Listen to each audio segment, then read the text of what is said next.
Hello guys, welcome back to my channel. In this video, I will be sharing with you guys the APA format. Now the APA format is usually what you will use if you want to pursue your doctoral or your PhD, right?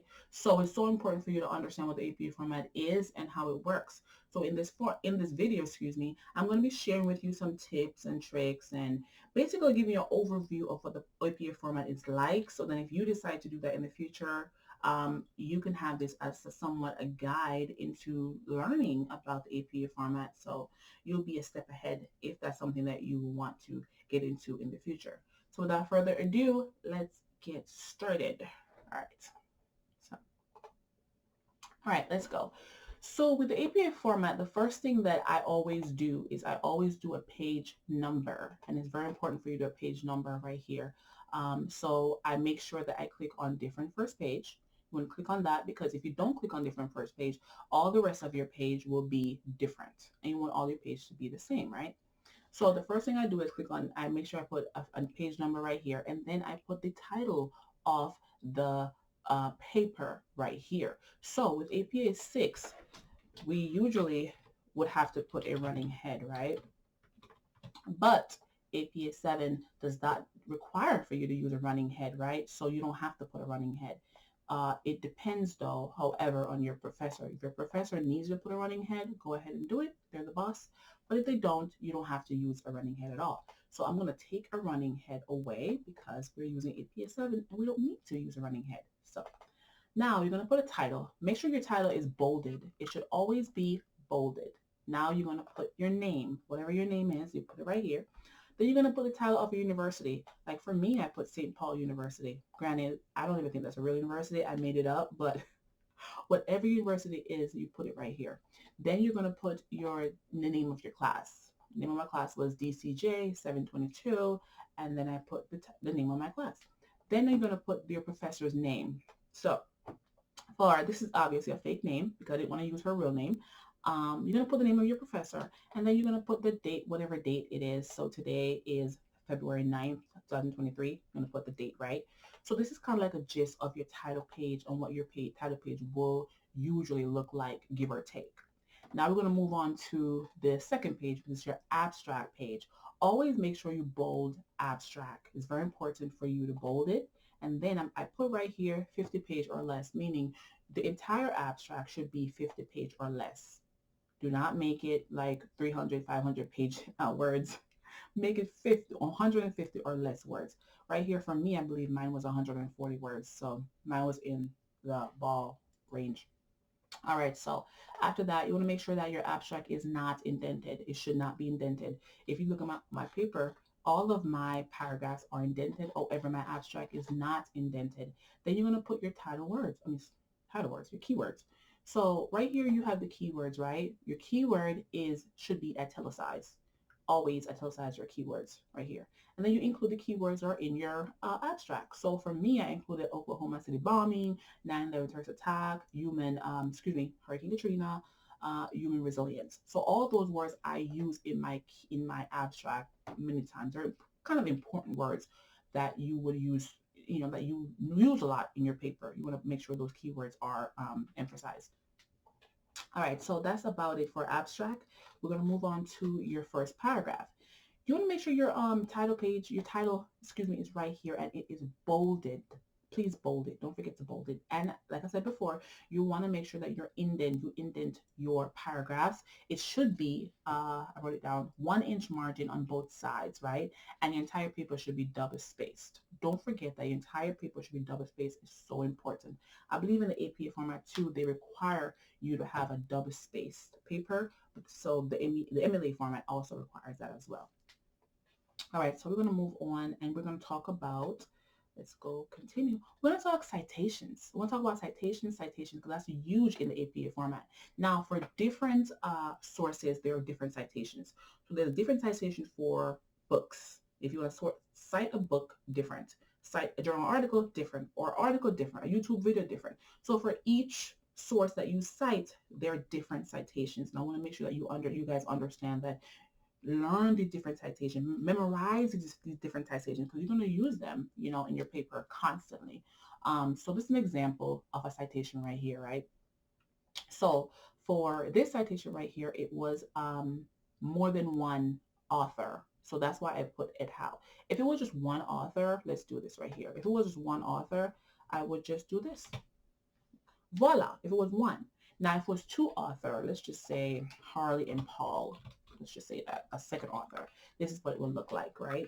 And if it was more than one authors, you wouldn't just put Harley, Paul, Cabine, like you wouldn't put like a whole bunch of them. You would just put Arlie, and et al. If it was more than one, several authors. So you just do this, Arlie et al. This is how you cite it for more than one authors. But and then you would put your year, whatever year your article was. Then you would put the paragraph number. So for me, I believe this was paragraph 3. I got this quote from. So one thing you want to do in APA format, if you cite a quote, you want to put it in parentheses. Whatever quote you cite, make sure that it's in parentheses. You want to separate your the quote from your actual paper. So as you see right here, I included parentheses and then I listed where I got my source from. All right, so let's continue, guys. All right, so as well, the title, like I talk about, is the title of the paragraph. It's always in the middle in APA format. And if you want to put a subtitle for this paragraph, the subtitle always is towards your margin. So as you see, this is the title of this paragraph right here. But if I had a subtitle, I put the subtitle right towards the margin, right?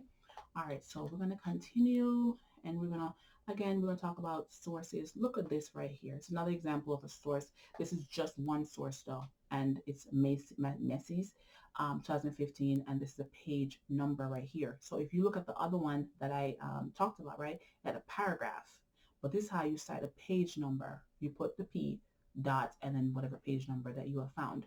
All right, so let's continue. And I just kind of like highlighted this for you and how you would, in case. So the reason why there's no paragraph number or page number with this one, because in APA format, you don't have to put a page number or paragraph number if you did not get a direct quote. The reason why there's a page number and paragraph number in my previous ones, because I got a direct quote from that source, right? The person said X, Y, and Z, I copied and paste. Like it's a direct quote, basically. Not literally copy and paste, but I got the direct quote from that person. Now, if you're paraphrasing, you also have to make sure that you cite it. Paraphrasing is not your own words. It's not your own thoughts. So you cannot just put it there. If you can't change the words around and then put it in your paper. No, make sure you cite wherever you paraphrase from, right? So in this right here, I got this information from the Federal Bureau of Investigation, the FBI. So what I did was I cited wherever I got it from. I didn't include a page number or a paragraph number because it wasn't direct really. It was just something that I paraphrased and put in there. But I still had to include where I got it from, and that's exactly what I did. All right, so let's continue, guys. All right, so this is basically what it looks like. This is the full body of my paper. That's kind of what it looks like again right here. So yeah, we're going to continue. This is what the paper looks like. And then you have the conclusion. Of course, we know what conclusion is. It's a summary of everything that you've written or researched. And then we have the beautiful reference list. APA format is very specific, and there's a specific way on how you do your reference list. And so this is an overview right here of my reference list. As you see, it's indented. So you got to make sure it's indented. And right here, I provided kind of like a cheat sheet, as I call it. Let me just make sure I pull this up. This is like a cheat sheet of everything, right? And I include a journal article. This is how you would, I would say you would write a reference list for a journal article. Now, I'm going to go in depth more in the future on how you do like different, like a magazine article or like a video or something like that. But right now, I want to focus on journal article because usually that is what typically you would use in research papers. You always use a peer-reviewed journal article. So it's very common. So what I listed right here is you want to include the author or authors. You want to include the year. You want to include the title of the article, right? You want to include the title of the journal, and you must make sure it's italicized, right? And then you want to include the volume, what volume number of the journal article. There's, every journal article, most journal articles have like a volume because and then you want to include the issue, what issue it was, and then you want to include the page number, the page range. So the journal articles, right, they usually have like a page range, so it could be like from 247 pages to 301, right? You want to make sure you include that page range inside your reference list. So I'm gonna give you an example of a reference list right here. This is, let's just say I include right here. Here we go. Let's just use this one. So obviously this was more than one author, right? It wasn't just one author. This right here is one author. Let's just give an example right here. So like you said, you have one author, right? You list the last name of the author and the first letter of the author's name, and then the year, and then you include the name of the magazine and, excuse me, the journal article and so forth. This one's the same thing. We talked about the authors, the year, the name of the, let me go back, the title of the article, the title of the journal. So this is the title of the article right here, and the title of the journal right here, right? And then you have the, let's just see, there's a volume number, issue number, and all of that. So the volume number, issue number, I think the volume number right here, issue number, and then, no, the volume number right here, the issue number, and then you have the page range. And if there's a link to it, you can include a link to it. It's up to you.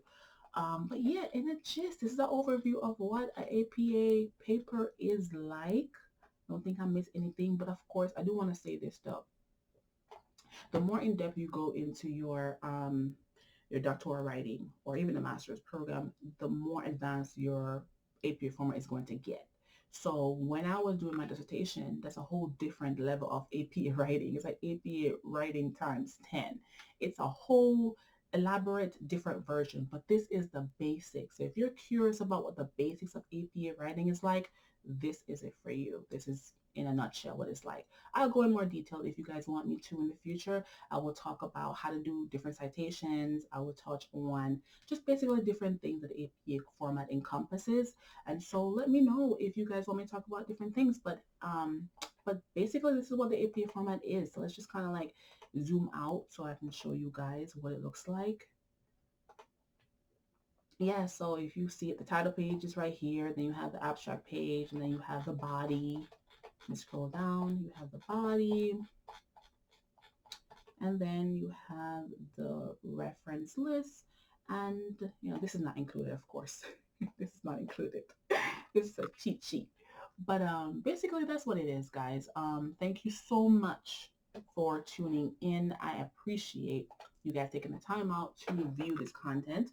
If you like this content and want to see more, don't forget to like, share, and subscribe. Thank you so much, guys. Have a wonderful day. Bye-bye.